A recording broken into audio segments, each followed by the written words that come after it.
but you have to do it. Some actor is going to do it. If I pass on the project, maybe Jesse Plemons or Jonah Hill take it, and then they go off and crush it and win an Emmy, and everybody talks about what they did. So this was an opportunity for me to kind of try to step into this fearless performative state and really own Larry's ugliness the whole way through.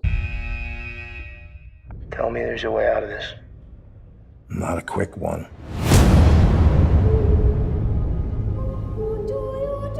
We would like you to transfer to another prison and befriend someone to elicit a confession.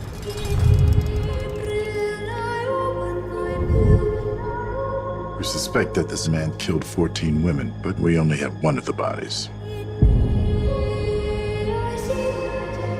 Larry has vivid dreams. Tell me about him. In my dreams, I kill women. Those are just dreams. In this prison, where the guys?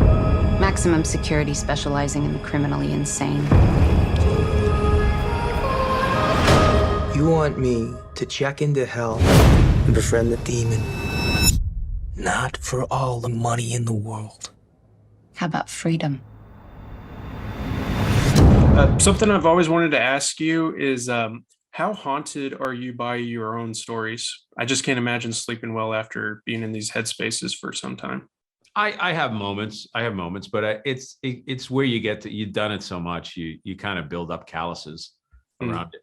I have moments. Most of them are through I'll see my children, and I'll have just been in a really dark place, and I'll see my kids, and I'll be like, oh my God, that's like, it'll shake me a little. Yeah. So are you like writing in the other room and then just be like, I got to take a minute, I'm going to go hug my kids, and then, I got to get back to it? They noticed hugging went way up when I was writing. Hugging went way up. So Yep. That's how it is for me watching your stuff. When do ideas typically hit you? Like something like the way that this show opens with like the concept of connectivity. Mm-hmm. Like that's something that's really interesting. So I'm just imagining you looking for the connectivity or the poetry in everyday things. And I'm just curious. Sometimes you got to really chase it down and hunt it, and something's missing. And so what's missing? You just keep thinking. The other thing that I get all my best ideas in the shower.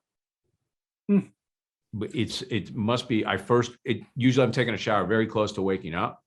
And I do believe that most of my best ideas come when I'm closest to the dream state. So I've just woken up. I'm still kind of half in the dream state. I'm taking a shower. I'm relaxing. My mind flows. And that's when I get my best ideas. Gotcha. So do you deal with it right then and there, or do you have the capacity to store it away for later? Oh, I just store it away. I stored it away. Oh. My wife, before we married, she got me a little pad for the shower, but I never used it. A little writing pad, with a waterproof pen. Uh-huh. Interesting. When did the idea of using Mogwai to do the score here, which is really incredible and just really elevates the moments and the tension? I'm a huge fan. They were on a list of like 3 that I really wanted to use, that I really wanted to reach out to. And then I saw, just before we went into a pre-production on this, I saw 000, and they do the music to that. And I was like, they're my guys. If I can get them, I want them.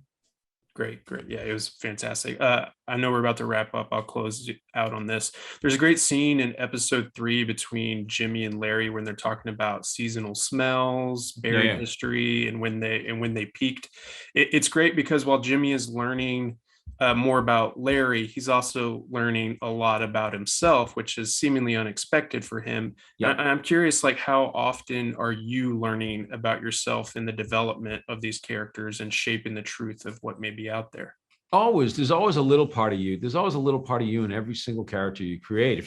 I think if you do this well, and sometimes those characteristics might not be your more attractive ones. True. And sometimes then they are. Sometimes you're like, I'm all right. Okay, cool. But other times you're like, So that's what I always do. I always impart a little bit of me into every single character I write. If I may ask, how did playing Larry rewire your thinking in unexpected ways, like the way that he sees simple things with, like, when he talks about the patches of land that you see from the airplane, the way that his dad spoke to him about falcons? It's just really, really interesting. I mean, thankfully, I don't think he did rewire my brain at all. I have a pretty dark mind in general. So I don't really need Larry's help to go there with the looking at patches of land and thinking about dead bodies. All that is to say, I think Larry lives in that space and dwells in that space and has made friends with his demons. I actively fight my demons every single day, whether it's being sober or exercising or getting on my knees and praying to God and making healthy choices, both personally and professionally. I think Larry, on the other hand, sort of opened his sleeping bag and kind of let him in and lives with him. So that's okay to inhabit momentarily to play a character, but golly, I wouldn't want to be Larry Hall. That's a tough place to live. Yeah, I can imagine. What about your approach to some of the lines that he has that just kind of send a shiver down my spine, such as, without giving anything away and providing context, with like a lot less touchable. It's just those lines that really sink you to the floor. And I wonder what your approach is to something like that has that sort of power on an audience member versus other lines. Yeah, no, really, no one's asked me that question yet. That's a really good one. During the table read, I think it was episode 5, I had to kind of verbally depict one of Larry's crimes. And I just kind of started crying while I was doing it. It wasn't to be showy on the Zoom meeting and show the other actors, look how serious I'm being. It was just a sudden response I had to the material. And it was hard to say those things. It wasn't fun. I have a 14-month-old son.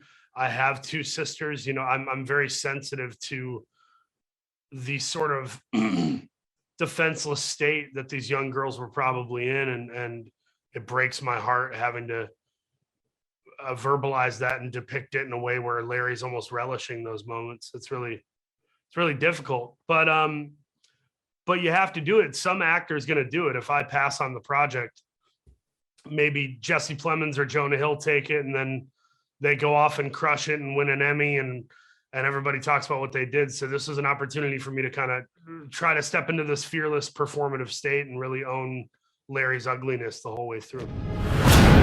Accelerate your timetable. If he walks, he'll kill. Again and again.